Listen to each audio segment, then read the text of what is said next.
Hello friends, Sandra's വേൾഡിലെ പുതിയൊരു കഥയിലേക്ക് എല്ലാവർക്കും സ്വാഗതം. ഈ ചാനൽ ഇഷ്ടപ്പെട്ടാൽ സബ്സ്ക്രൈബ് ചെയ്യാനും ഈ കഥ ഇഷ്ടമായ ലൈക്ക് ചെയ്യാനും മറക്കല്ലേ. അപ്പോൾ നമുക്ക് നേരെ കഥയിലേക്ക് പോയാലോ. ബഷീറിൻ്റെ മുഞ്ചെത്തി കെട്ടിയോളാണ് സന എന്ന 34കാരി. കണ്ടാൽ അത്രയും തോന്നിക്കില്ലേലും ഉരുണ്ട ശരീരത്തിൽ നെയ്യ് പോലുള്ള മേനിയാണ് സനയ്ക്ക്. സന കുളിച്ചു വരുമ്പോൾ വെള്ളത്തുള്ളികൾ പോലും കാണാൻ നല്ല ചേലാണ്. അവളുടെ കറുത്ത മുടികൾ നല്ലോണം മുതുക്കി കെട്ടി വിരിഞ്ഞ ഫ്രണ്ടും തള്ളി പിടിച്ചൊരു നടപ്പാണ്. ഒരു 38 സൈസെങ്കിലും വരും. അതാണ് പെണ്ണിൻ്റെ മേനി അഴക്. അവളെ കൊതിക്കുന്നവർക്കിടയിൽ നിന്നും അവൾ കൊതിപ്പിച്ച് കടന്നു കളയും തന്നെ. മറ്റാരും നോക്കണ്ട തന്നെ എന്ന തോന്നലാവാം. ഇക്കയല്ലാണ്ട് മറ്റാരും കാണരുത് തൻ്റെ കൊഴുത്ത മേനി എന്നൊക്കെയുണ്ട് മനസ്സിൽ. ഉരുണ്ട ബാക്കും കുറച്ച് തള്ളി നിൽക്കുന്നതും ആയ വായപ്പിണ്ടി പോലുള്ള മിനുസമാർന്ന കാലുകൾ അവളെ ഭംഗിയാകുന്നു. 2 മക്കളാണ് സനയ്ക്ക്. 2 പേരും പഠിക്കുന്നു ചെറിയ ക്ലാസ്സിൽ. അതുകൊണ്ട് തന്നെ അവൾക്ക് കുറച്ച് തടി വെച്ചിട്ടുണ്ട്. കല്യാണശേഷം നന്നായി ശരീരം നോക്കുന്നത് കൊണ്ട് ശരീരത്തിൽ ചുളിവോ പാടുകളോ ഇല്ല. ചാടാതെ വെളുത്ത കുഞ്ഞു വയറ്. അവളുടെ കൊഴുത്ത് മേനി ആകെ കണ്ടിട്ടുള്ളത് ബഷീർ മാത്രമാണ്. കല്യാണശേഷമാണ് അവൾ പർദ്ദയ്ക്കുള്ളിൽ നിന്നും ഒന്ന് രക്ഷപ്പെട്ടത്. അതുകൊണ്ട് തന്നെ അവളെ കാണാൻ ആർക്കും അങ്ങനെ കഴിഞ്ഞിട്ടില്ല. ബഷീറിൻ്റെ വീട്ടിൽ ഒതുങ്ങിയ സ്ഥലവും അത്യാവശ്യം മുറ്റവും പറമ്പുമുള്ളതിനാൽ കാണാനും നല്ല രീതിയിലാണ്. ആകെ കുറേ കോഴികളും ഒരു പശുവുമുണ്ട്. ഇപ്പോൾ പ്രസവിക്കാറായി നിൽക്കുന്നു. ബഷീറിനാകെ ഉണ്ടായിരുന്നത് ഉപ്പ മാത്രമാണ്. അവർ മരിച്ചു പോയതോടുകൂടി അവരുണ്ടായിരുന്ന വസ്തു വിറ്റും മറ്റൊരിടത്തേക്ക് മാറി. കുറച്ചുകൂടി നല്ല സ്ഥലവുമാണ്, സൗകര്യങ്ങളുണ്ട്. അടുത്തെങ്ങും അധികം വീടുകളില്ല. ആകെയുള്ളത് രമേശൻ ചേട്ടൻ്റെ വീടാണ്. അയാളും കെട്ടിയോളും മക്കളുമാണ് താമസിച്ചിരുന്നത്. രമേശിൻ്റെ കള്ളുകുടി കാരണം ഭാര്യ മക്കൾ മാറി താമസിക്കുന്നു. ബന്ധം പിരിഞ്ഞിട്ടില്ല. രമേശ് കാണാൻ കുറച്ച് കറുത്തതാണ്. എല്ലാവരോടും നല്ല സ്നേഹമാണ്. എന്നാൽ കള്ളു കുടിച്ചാലാണ് കുറച്ച് ദേഷ്യക്കാരനും. അയാൾക്ക് വീട്ടിൽ 2 പശുവുണ്ട്. അതിനെ നോക്കിയും ഉള്ള റബ്ബർ വെട്ടിയുമാണ് അയാളുടെ കാര്യങ്ങൾ നടക്കുന്നത്. ബഷീർക്ക് കുറച്ച് ബാധ്യത വന്നപ്പോൾ ഗൾഫിലേക്ക് പോയതാണ്. വർഷത്തിൽ വന്നു പോകും. സനയ്ക്ക് മിണ്ടാൻ കുട്ടികളേ ഉള്ളൂ. കുട്ടികൾ സ്കൂളിൽ പോയി കഴിഞ്ഞാൽ പശുവും കോഴിയും വീട്ടിലെ പണിയും അങ്ങനെയാണ് ജീവിതം. സനയുടെ കുടുംബം കുറച്ചധികം ദൂരെ ആയതുകൊണ്ട് വല്ലപ്പോഴും വന്നു പോകും, അത്രയേ ഉള്ളൂ. ഇടയ്ക്കൊക്കെ ഫോണിൽ വിളിക്കും, അത്രമാത്രം. അങ്ങനെ ഇരിക്കെയാണ് സനയുടെ പശു പ്രസവിച്ചത്. അതിനൊക്കെ സഹായം ചെയ്യാൻ ഡോക്ടർ വിളിച്ചതൊക്കെ രമേശിൻ്റെ സഹായത്തോടെയാണ്. ബഷീർ വിളിച്ചു പറഞ്ഞിട്ട് ആണ് രമേശിൻ്റെ സഹായത്തോടെ ഡോക്ടറെ വിളിച്ചത്. കുടുംബത്തിലേക്ക് പുതിയ അതിഥി വന്ന സന്തോഷം മാത്രമല്ല സനയ്ക്ക് കിട്ടിയത്. മക്കൾക്ക് ഇനി പാൽ കുടിക്കാമല്ലോ എന്നും കരുതിയാണ്. പക്ഷേ സനയ്ക്ക് കുറച്ച് പേടിയാണ്. ആളൊരു നാണം കുണുങ്ങി ആയതുകൊണ്ടും വലിയ പാട എല്ലാം ഇക്കാനോട് ചോദിക്കും.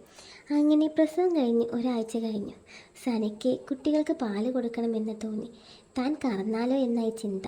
പക്ഷേ ഉള്ളിൽ പേടിയുള്ളത് കൊണ്ട് മടിച്ച് ഒരു ദിവസം രാവിലെ കറക്കാൻ ചെന്നു. രാവിലെ കുട്ടികൾക്ക് കൊടുക്കാലോ എന്ന് വിചാരിച്ചാണ് ചെന്നത്. കുഞ്ഞിനെ മാറ്റിക്കഴിഞ്ഞു. സന കറക്കാനായിരുന്നു. പാത്രം പിടിച്ച് കാലിന് ചോട്ടിൽ വെച്ചു. പശുവിൻ്റെ അവിടെ പിടിച്ചതേ ഓർമ്മയുള്ളൂ. പശു ഒരു തട്ടും കൊടുത്തു ഓടിച്ചു. പേടിച്ച് അധികം കയറി സന മാറി ദേഷ്യത്തോടെ മുറ്റത്ത് പോയി പിറുപിറുത്തു. സന പണ്ടാരം ആകെ ചെളിയായി. കുട്ടികൾ കളിയാക്കി ചിരിക്കുന്നത് കണ്ട് അവൾക്ക് പിന്നെയും ദേഷ്യമായി. അവൾ മക്കളെ വേഗം സ്കൂളിലാക്കിയിട്ട് ബഷീറിനെ വിളിച്ചു. ജോലി തിരക്കിൽ നിൽക്കുന്ന ബഷീറിന് കെട്ടിയോളുടെ കോളും വന്നപ്പോൾ എന്തോ പോലെ. സന പറഞ്ഞു, എൻ്റെ ഇക്ക, എനിക്ക് പറ്റില്ല കേട്ടോ അതിനെ നോക്കാൻ. അനക്കെന്താ പ്രാന്തായോ? എനിക്ക് വയ്യ അതിൻ്റെ ചവിട്ടും തൊഴിയും കൊള്ളാൻ. ഈ എന്തുണ്ടാക്കാൻ ആണ് അതിൻ്റെ അടുത്തേക്ക് പോയേ? കുട്ടികൾക്ക് പാല് കൊടുക്കാമല്ലോ എന്ന് വിചാരിച്ച പണ്ടാരം എന്നെ തൊഴിച്ചു. നിനക്ക് പ്രാന്ത അല്ലാണ്ട് എന്ത്?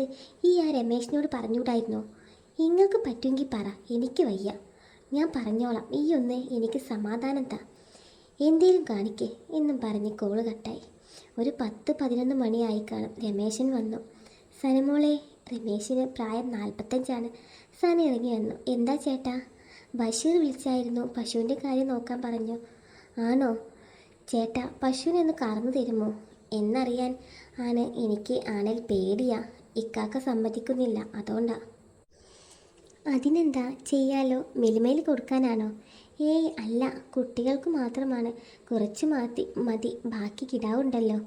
ആയിക്കോട്ടെ, ഇനി പുറത്ത് കൊടുക്കണമെന്ന് പറഞ്ഞാൽ മതി, ഞാൻ കൊടുത്തു കാശ് മേടിച്ച് തന്നേക്കാം. ആയിക്കോട്ടെ ചേട്ടാ. ഉച്ച കഴിഞ്ഞ് നടക്കില്ല, രാവിലെ കറന്നാൽ മതിയോ? കുട്ടികൾ സ്കൂളിൽ പോണതിന് മുന്നേ ഉണ്ടാക്കി കൊടുക്കാനാണ്. ആയിക്കോട്ടെ, ഞാനൊരു 6 മണിക്ക് വരാം നാളെ. ശരി ചേട്ടാ. ഇന്നത്തേക്ക് കുറച്ച് കറന്നു തരാൻ പറ്റുമോ? ഇപ്പോഴോ? ആ, കുട്ടികൾ വരുമ്പോൾ ചായ ഉണ്ടാക്കി കൊടുക്കാമല്ലോ. എന്നാ പാത്രം ഇങ്ങെടുക്ക്. സന അകത്ത് പോയി ഒരു പാത്രം എടുത്തു കൊണ്ടുവന്നു. രമേശൻ അതുമായി തൊഴുത്തിലേക്ക് പോയി. സന പുറകെ ചെന്ന് കാണാനുള്ള കൗതുകം കൊണ്ട് രമേശൻ വെള്ളമെടുത്ത് പശുവിൻ്റെ അവിടെ കഴുകി കാമ്പിൽ പിടിച്ച് മെല്ലെ മെല്ലെ കറന്നു. പശു അനങ്ങാതെ നിന്ന് സനയ്ക്കത് കണ്ടപ്പോൾ അതിശയം തോന്നി. ഞാൻ ചെയ്തപ്പോൾ ഇങ്ങനെ നിന്നിട്ടില്ലല്ലോ. സന: ഇപ്പോൾ എന്തൊരു അനുസരണയാണ്. എന്ത്? അല്ല, ഞാൻ മുന്നേ ഒന്ന് ശ്രമിച്ചതാ, പക്ഷേ സമ്മതിച്ചില്ല. തൊഴിച്ചു. ഇപ്പോൾ അനക്കമില്ലാണ്ടല്ലേ നിൽപ്പ്. അതാ. കുറച്ച് ധൈര്യത്തോടെ ചെന്ന് നിന്നാൽ മതി. അവിടെ പിടിച്ച് ആഞ്ഞു വലിക്കാതെ പയ്യെ വലിക്കണം, എന്നാൽ പാൽ ചുരത്തി തരും. അത് കേട്ടപ്പോൾ തൻ്റെ ഫ്രണ്ട് പിടിച്ച് വലിച്ചാൽ പാൽ ചുരത്തുന്ന പോലെയായി സനയ്ക്ക് തോന്നിയേ. അവൾ നാണം കൊണ്ടൊന്ന് ചിരിച്ചു. ചേച്ചിയും പിള്ളേരും എന്താ വരാഞ്ഞേ? അത് തോന്നുമ്പോൾ വരട്ടെ, അല്ലാണ്ട് എന്ത് പറയാൻ. കുട്ടികൾ വലുതായില്ലേ? ജീവിക്കാനുള്ള പ്രായം പക്വതയൊക്കെ ആയി. അതുപോലെ മോളെ. കുറച്ചു മതി ചേട്ടാ, ഞങ്ങൾ 3 പേരല്ലേ ഉള്ളൂ. ആയിക്കോട്ടെ. ബഷീർ എന്നാ മോളെ വരുന്നേ? ഇനി 8 മാസം കഴിയും. നിനക്ക് പോയി നിന്നൂടെ അവിടെ? അതിന് ഇക്ക സമ്മതിക്കണ്ടേ? നല്ല പ്രായം, വെറുതെ കളയല്ലേ മോളെ. ആഗ്രഹമുണ്ട്, പറഞ്ഞിട്ടെന്താ. കുറച്ച് വെണ്ണ ഉണ്ടെങ്കിൽ നല്ലതാ മോളെ. അതെന്തിനാ ചേട്ടാ? പശുവിൻ്റെ അവിടെ വെണ്ണ തേച്ച് പുരട്ടി കറന്നാൽ നല്ലതാ. സനയ്ക്ക് ചെറുതായി നാണം വന്നു. അവൾ മിണ്ടിയില്ല. കറന്ന് പാത്രം കൊടുത്തിട്ട് രമേശിന് പോയി. വൈകിട്ട് പിള്ളേർ വന്നപ്പോൾ അവർക്ക് ചായ ഉണ്ടാക്കി കൊടുത്തു. രാത്രി കിടക്കാൻ നേരം ഇക്കയെ വിളിച്ചു കൊഞ്ചി എന്തെല്ലോ പറയും.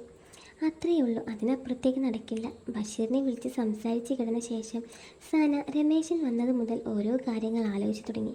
ഓരോ വാക്കുകളും നെഞ്ചിൽ കുത്തി കയറുന്നത് പോലെ അവൾക്ക് തോന്നി. അവളുടെ ഫ്രണ്ടിൽ മെല്ലെ എന്തൊക്കെയോ തരിപ്പ് ഫീൽ ചെയ്തു. അങ്ങനെ ഏതോ ഒരു മൂഡിൽ അവൾക്ക് എല്ലാം മറന്ന് ആസ്വദിച്ചു. കുറേ നേരം കിടന്ന് എപ്പോഴോ മയങ്ങി എണീക്കുമ്പോൾ സമയം 1/2 മണിക്കൂർ വൈകി. രാവിലെ കറക്കാനായി രമേശൻ ബെല്ലടിക്കുമ്പോൾ സന വേഗം അയാൾ വന്നു എന്ന് മനസ്സിൽ വിചാരിച്ച് ഓടിച്ചെന്ന് വാതിൽ തുറന്ന പാടെ കണ്ട കണി രമേശനായിരുന്നു. അയാൾ അവളെ നോക്കി ഒറ്റ നിൽപ്പാണ്. അവൾക്ക് എന്താണെന്ന് മനസ്സിലായില്ല. അയാളുടെ സൂക്ഷിച്ചുള്ള നോട്ടം കണ്ടപ്പോഴാണ് താൻ ഇന്നലെ ബ്രാ പാവാട ഷെഡിയൊക്കെ ഊരിയിട്ടാണ് ഒരു സിൽക്ക് മാക്സി ഉടുത്താണ് കിടന്നതെന്ന ബോധമുണ്ടായത്. നോക്കുമ്പോൾ ഫ്രണ്ടെല്ലാം നന്നായി കാണുന്നുമുണ്ട്. താൻ കൈ പൊക്കിയപ്പോൾ തൻ്റെ കക്ഷവും കണ്ടു എന്ന് സനക്ക് ബോധ്യമായതു കൊണ്ട് തന്നെ നാണം കൊണ്ട് അവൾ ചമ്മൽ കൊണ്ട് മുറിക്കുള്ളിലേക്ക് ഓടിപ്പോയി ഡ്രസ്സ് മാറ്റി. അവൾ പാത്രവും എടുത്തുകൊണ്ട് ബെഡ്റൂമിൽ പോയി. അവൾ ചമ്മൽ ഒതുക്കി. ആകെ നാണക്കേടായി. അയാൾ എന്ത് കരുതി കാണുമോ എന്തോ. അല്ലാ, എനിക്കത് ഓർക്കാൻ കൂടി വയ്യ. ഇനി അയാൾ കളിയാക്കി ചിരിക്കുമാവോ? എന്തൊക്കെയോ. അയാൾ ഇനി അതേപ്പറ്റി ചോദിക്കുമോ? ആരോടെങ്കിലും പറയുമോ? അങ്ങനെ അയാൾക്ക് ഇവിടെ കൂട്ടില്ലല്ലോ. ഇനി പറയാൻ തന്നെ ആരാ ഉള്ളത്? എന്നാലും ഒരുപാട് ചിന്തകളിലേക്ക് സനയുടെ മനസ്സ് കയറി ചിന്തിക്കാൻ തുടങ്ങി.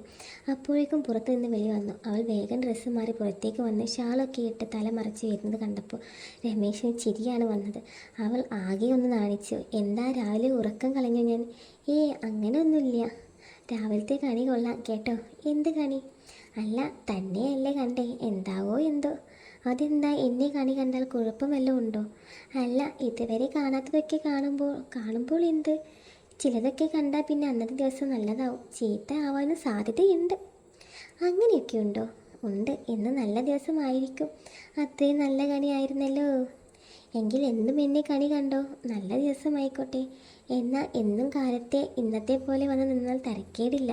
അയ്യടാ, ആ പൂതി അങ്ങ് ഉള്ളിൽ വെച്ചാൽ മതി. എന്തായാലും ഇന്ന് നല്ല ദിവസമാണ്. അതെ, ഇന്ന് ഇത്തിരി പാല് കൂടിയിട്ടുണ്ട്. അതേയോ, ഭാഗ്യം. ഇനി ബാക്കി അതിൻ്റെ കുഞ്ഞിന് കൊടുക്കാം. പുറത്ത് കൊടുക്കുന്നുണ്ടോ? എന്ത് പാല്? ഇവിടെ തന്നെയുള്ളവർക്ക് ആവശ്യത്തിന് ഇത് മതി. പുറത്തേക്ക് കൊടുത്താൽ ബാക്കി ഉണ്ടാവില്ല. ഇവിടെയുള്ളവർക്ക് കൊടുത്താൽ മതി. പുറത്ത് കൊടുത്താൽ വെറുതെ കളയണ്ടല്ലോ. ആയിക്കോട്ടെ. അതെ, ഇന്ന് ഇത്തിരി ഫ്രണ്ടൊക്കെ തൂങ്ങിയിട്ടുണ്ട്. എന്ത്? അല്ല, പശുവിൻ്റെ ഫ്രണ്ട് കൂടിയിട്ടുണ്ട്. ഇനി പാൽ കിട്ടും. വേണേൽ കുറച്ച് ആർക്കെങ്കിലും കൊടുക്കാം. ഇക്കാനോട് ചോദിക്കട്ടെ. ശരി, പറഞ്ഞാൽ മതി. പാല് മേടിച്ച് തിരിച്ച് നടക്കാൻ തുടങ്ങിയപ്പോൾ അല്ല, പിള്ളേർ എണീറ്റില്ലേ? ഇല്ല, കുറച്ച് കഴിഞ്ഞ് എണീക്കും. എന്നാൽ പിന്നെ കാണാം. അന്ന് എങ്ങനെയോ സന പകലൊക്കെ ഓരോ ജോലിയും ചിന്തയുമായി നടന്നു. കിടക്കാൻ നേരം എല്ലാം അയച്ചിട്ട് ഇക്കാനെ വിളിച്ചു. ഫോൺ എടുത്തിട്ട് വീഡിയോ കോളിൽ വരാൻ പറഞ്ഞു. സനയുടെ കിടപ്പും ഉള്ളിലൊന്നുമില്ലാത്ത ഭംഗിയും ഒക്കെ കണ്ട ബഷീർ അന്തം വിട്ടു. എന്താ പെണ്ണെ ഇങ്ങനെ എങ്ങനെ ഈ കോലത്തിൽ? അതിനിപ്പോൾ എന്താ? മക്കൾ ഉറങ്ങിയോ? ആ, ഉറങ്ങി. നീ ഒന്ന് കുളിച്ച് സുന്ദരിയായോ? ഒന്ന് പോയിക്ക. എന്തായി അവിടെ കാര്യങ്ങൾ? എന്ത് കാര്യങ്ങൾ? രമേശിന് വരുന്നുണ്ടോ പാല് കറക്കാൻ? വരുന്നുണ്ട്. ആള് നല്ല മനുഷ്യനാ. അങ്ങയുടെ സഹായം കൊണ്ട് കുട്ടികളിപ്പോൾ പാല് കുടിക്കുന്നുണ്ട്.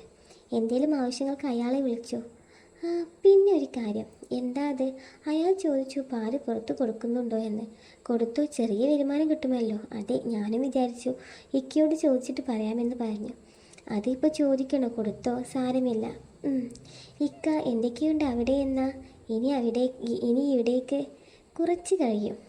അതെ, അങ്ങനെയാണല്ലോ. കടം വീട്ടി കഴിഞ്ഞാൽ പിന്നെ വരാലോ. ഓ, എന്നാൽ നാളെ വിളിക്കാം. പോവാണോ? എന്തേ ഇക്ക? എന്താ ഇക്ക? നീ കാര്യം പറയടി പെണ്ണെ. എൻ്റെ ഡ്രസ്സ് എങ്ങനെയുണ്ട്? ഇഷ്ടമായോ? അതിനാണോ? നിങ്ങളൊന്ന് പറ എങ്ങനെയുണ്ടെന്ന്. അതിലിപ്പോൾ എന്താ ഉള്ളത്? നല്ലത് തന്നെ. സന മാക്സി പയ്യെ കാലിൻ്റെ മേലിലേക്ക് ഉയർത്തിക്കൊണ്ട് കാണിച്ചു തുടങ്ങി. എന്താപ്പു നിനക്ക്? നിങ്ങളൊന്ന് കണ്ടു നോക്ക്. ഞാൻ കണ്ടിട്ടുള്ളതല്ലേ. എന്നാലും നീ ഒന്ന് പോ പെണ്ണെ കൊഞ്ചാതി. ഓ, എന്നാൽ ഞാൻ വെക്കുക. ഇക്ക വെക്കില്ല, കുറച്ച് നേരം കൂടി. പോ പെണ്ണെ, ഇവിടെ വേറെയും ആളുകളുണ്ട്. നാളെ വിളിക്കാം. കാലത്തെ എണീക്കേണ്ടതാ. ബഷീർ കോൾ കട്ടാക്കിപ്പോയി. സനക്ക് വല്ലാത്ത ദേഷ്യവും പിരിമുറുക്കവും തോന്നി. എന്നാലും അവൾ ഒന്നും മിണ്ടാതെ കിടന്നു. കണ്ണുകൾ നിറഞ്ഞു പോയി സനയ്ക്ക്. ആരോട് പറയാൻ? ഉള്ളിലെ നീറ്റൽ കടിച്ചു പിടിച്ച് അവൾ കിടന്നു. പിറ്റേന്ന് കാലത്തെ നേരത്തെ എണീറ്റ് അവൾ ബാത്റൂമിൽ കയറി കുളിച്ചു. പ്രാർത്ഥനയും കഴിഞ്ഞ് കുറച്ച് നേരം കിടന്നപ്പോഴാണ് തലേ ദിവസം രമേശിൻ്റെ കാര്യം അവൾക്ക് ഓർമ്മ വന്നത്. അവൾ മനസ്സിലൊന്ന് അതേപ്പറ്റി ഓർത്ത് ചിരിച്ചു. ഇന്നും ഇങ്ങനെ ഒന്ന് മുന്നിൽ ചെന്നാലോ എന്ന് മനസ്സ് തുടിച്ചു. പക്ഷെ നാണമാവും. അയാൾ എന്തേലും പറയോ? അന്നത്തെ തന്നെ ഓർക്കുമ്പോൾ എന്തോ പോലെ എന്നൊക്കെ മനസ്സിൽ വിചാരിച്ചു. പക്ഷേ ഇന്നലെ ഇൽക്കിയുടെ കാര്യം സംസാരം ഓർത്തപ്പോൾ തൻ്റെ അവസ്ഥ എത്ര നാൾ ഇങ്ങനെ ഒറ്റയ്ക്ക് തനിക്ക് പ്രായം കടന്നു പോകുന്നു എന്നുപോലും ഓർക്കുന്നില്ലല്ലോ എന്ന ചിന്തയും അവളിൽ വന്നു. എന്തും വരട്ടെ, കളിയാക്കുവാനിൽ ആകട്ടെ എന്ന ഉറച്ച മനസ്സുകൊണ്ട് അവൾ എണീറ്റു. ഒരു റോസ് കളർ മാക്സി എടുത്തിട്ട് ഉള്ളിലൊന്നും ഇടാതെ ഒരു തട്ടവും. അവൾ അയാളുടെ വിളിക്കായി കാത്തിരുന്നു. അയാൾ വരുന്നുണ്ടോ എന്ന് പുറത്തേക്ക് നോക്കി. അതാ, അയാൾ ദൂരെ നിന്ന് വരുന്നുണ്ട്. ഒരു കൈലി മുണ്ടുമുടുത്താണ് വരുന്നത്. ബീഡിയും വലിച്ചുകൊണ്ട്. എന്ത് വന്നാലും ഇനി കുഴപ്പമില്ല, കാണുന്നതിൽ കാണട്ടെ എന്ന് ചമ്മലോടെ അവൾ അകത്ത് പോയി പാത്രം എടുത്തു. അപ്പോഴേക്കും രമേശിന് പുറത്ത് വന്നിരുന്നു. മോളെ സന. അവൾ വാതിൽ തുറന്ന് 2 കൈയും പൊക്കി വാ പൊത്തി പാത്രവുമായി നിൽക്കുന്ന കണ്ടിട്ട് രമേശിൻ്റെ കിടി പോയി. അയാൾക്ക് സനയുടെ വേഷ്യവും ഭാവവും എല്ലാം കണ്ടപ്പോൾ പിടി വിട്ടുപോയി. അവൾ ഒന്ന് തിരിഞ്ഞ് സ്റ്റെപ്പിലേക്ക് ഇറങ്ങി. ഡോർ ചാരിയപ്പോൾ അവളുടെ കൊഴുത്തുരുന്ന സ്പോഞ്ച് പോലെ അവളുടെ വിടർന്ന ബാക്ക് കണ്ട് അയാളുടെ കൈ അറിയാതെ ഫ്രണ്ടിൽ പിടിച്ചുപോയി. അവൾ കാണാതെ കൈ മാറ്റിയെങ്കിലും ചെറു തണുപ്പിൽ വെളുപ്പാൻ കാലത്ത് അയാളുടെ എന്തൊക്കെയോ എണീക്കാൻ തുടങ്ങി. ബാക്കിലൂടെ നടന്നു വരുന്ന രമേശിൻ്റെ കണ്ണുകൾ തൻ്റെ ബാക്കിൽ തന്നെയാണെന്ന് അവൾക്ക് ഉറപ്പായിരുന്നു. എന്താ ചേട്ടാ, ആദ്യമായിട്ട് കാണും പോലെ? പിന്നില്ലാതെ, ഈ വെളുപ്പാങ്കാലത്ത് ഇത്രയും മൊഞ്ചത്തി ചരക്കിനെ ആദ്യമായി കാണുമല്ലേ? അല്ല, നിന്നെ ഞാൻ അത്രയ്ക്ക് മൊഞ്ചത്തിയാണോ? മനസ്സിൽ തന്നെ ഒരു ചരക്കെന്ന് വിളിച്ചപ്പോൾ അറിയാതെ ഒരു രസം സനയുടെ ടെലിഗ്രാം ഐ ഡി മനസ്സിൽ തോന്നി. എന്നെ കണ്ടാൽ കൊള്ളില്ല എന്നല്ലേ നിങ്ങൾ പറഞ്ഞ്? ആര് പറഞ്ഞു? നിന്നെ കണി കണ്ടിട്ട് സൂപ്പറായിരുന്നു. ഇന്നിങ്ങനെയുണ്ടെന്ന് കാണാമല്ലോ. ഇന്നും സൂപ്പറായിരിക്കും. ഓ, ഇതുപോലെ ഒരു സാധനമല്ല. പെണ്ണിനെ കണ്ടാൽ ആർക്കാ നല്ല ദിവസമല്ലാത്തെ?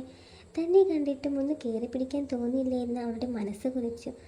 നമുക്ക് എന്നാൽ പാല് കറന്നാലോ? എന്ത്? അല്ല, പശുപ്പാല്. അങ്ങനെ അവർ പരസ്പരം അവരുടെ 2 പേരുടെയും മനസ്സിലെ വികാരങ്ങൾ അങ്ങോട്ടും ഇങ്ങോട്ടും പറഞ്ഞു. അപ്പോൾ 2 പേർക്കും താല്പര്യമുണ്ടെന്ന് അവർക്ക് മനസ്സിലായി. പിന്നെ അവർ 2 പേരും സുഖിപ്പിക്കുകയും ചെയ്തു. അവർക്ക് 2 പേർക്കും കടി തീർന്നു. പിന്നീട് അങ്ങോട്ട് അവരുടെ നാളുകളായിരുന്നു. അപ്പോൾ ഇന്നത്തെ കഥ ഇത്രയേ ഉള്ളൂ. ഈ കഥ ഇഷ്ടപ്പെട്ട ലൈക്ക് ചെയ്യണേ. അതുപോലെ ഈ ചാനൽ ഇഷ്ടപ്പെട്ടാൽ സബ്സ്ക്രൈബ് ചെയ്യാനും മറക്കല്ലേ.